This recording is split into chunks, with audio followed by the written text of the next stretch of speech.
హనుమంత వాకగా ఇప్పుడు పిలిచే ఈ ప్రాంతం ఒకప్పుడు హనుమంత వాగు.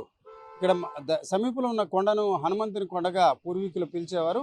ఆ కొండపై సంజీవిని పర్వతానికి సంబంధించిన కొన్ని ఆనవాళ్లు పడేవి కాబట్టి హనుమంతుడు సంచరించిన ప్రాంతంగా ప్రజలు పిలిచేవారు. అయితే ఈ హనుమంతుని కొండకి సమీపంగా ఒక గడ్డ కొనసాగేది. ఆ గడ్డ ఇటు చినగదిలి, పెదగలి, ఇదిలి, అడవరం మీదుగా ఆ గడ్డ నీరు ప్రవహించేది. ప్రస్తుతం విశాఖలోని వివిధ ప్రాంతాలు అభివృద్ధి చెందడంతో ఈ హనుమంతు వాక కూడా అభివృద్ధి చెందింది. ఇది ఇప్పుడు చినగదిలి, పెదగదిలి ప్రాంతం నుంచి వచ్చే వర్షపు నీరు, అలాగే మురికి నీరు కూడా ఇది ప్రవహిస్తూ సమీపంలో ఉన్న మువ్వనపాలెం నుంచి జాలర్పేట మీదుగా సముద్రంలో కలుస్తుంది.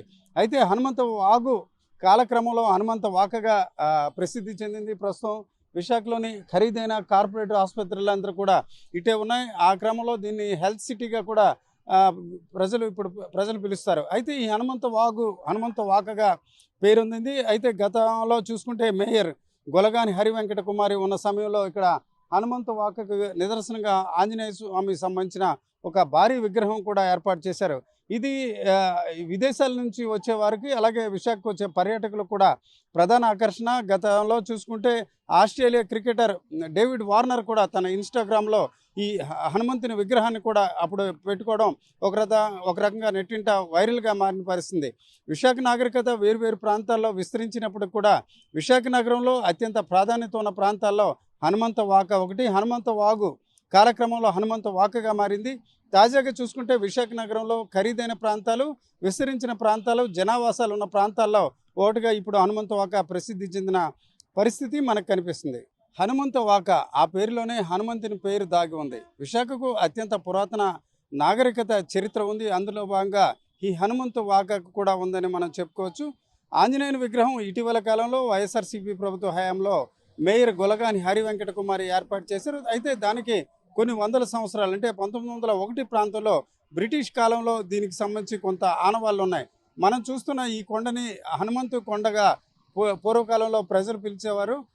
ఏదైతే రామాయణ కాలంలో ఆంజనేయుడు సంజీవిని పర్వతాన్ని తీసుకెళ్లే క్రమంలో కొన్ని సంబంధించిన కొన్ని మొక్కలు, చెట్లు అక్కడ పడిపోయాయని ఆ క్రమంలో దీనికి హనుమంతు కొండగా పిలిచేవారు.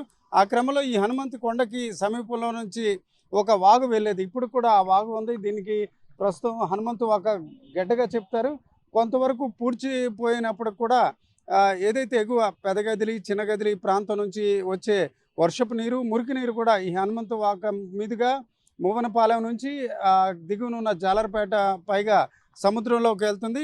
ఆ క్రమంలో దీనికి 1901 ప్రాంతంలో హనుమంత వాకగా పేరు రావడమే కాకుండా బ్రిటిష్ కాలంలో ఒక జలాశయాన్ని కూడా ఇక్కడ ఏర్పాటు చేశారు. దీన్ని ముడసర్ల రిజర్వాయర్గా పిలుస్తున్నారు ప్రస్తుతం. ఇది విశాఖ నగరానికి తాగునీరు అందించే మొత్తం 9 రిజర్వాయర్లలో ఒకటి. అయితే తొలి దశలో హనుమంతుని కొండగా ఉన్న ఈ ప్రాంతం గుండా వెళ్ళే వాగుకు హనుమంత వాగుగా పిలిచేవారు. ఆ తర్వాత క్రమంలో హనుమంత వాకగా మారింది. ఒకప్పుడు నిర్మానుష్య ప్రాంతం, నగర శివారు ప్రాంతంగా ఉన్న ఇది ఇప్పుడు అత్యంత ఖరీదైన ప్రాంతంగా మారింది. ఏదేమైనప్పటికీ విశాఖ నాగరికత, అలాగే ఆధునిక కాలంలో కూడా రద్దీ ప్రాంతాల్లో ఒకటిగా ఇప్పుడు హనుమంతు వాక ప్రాంతం ప్రజల నోట వినిపిస్తున్న వాతావరణం మనకు కనిపిస్తుంది. కెమెరా పర్సన్ తిరుపతితో రామచంద్రరావు, ఆర్టీవీ కోసం హనుమంతు వాక నుంచి.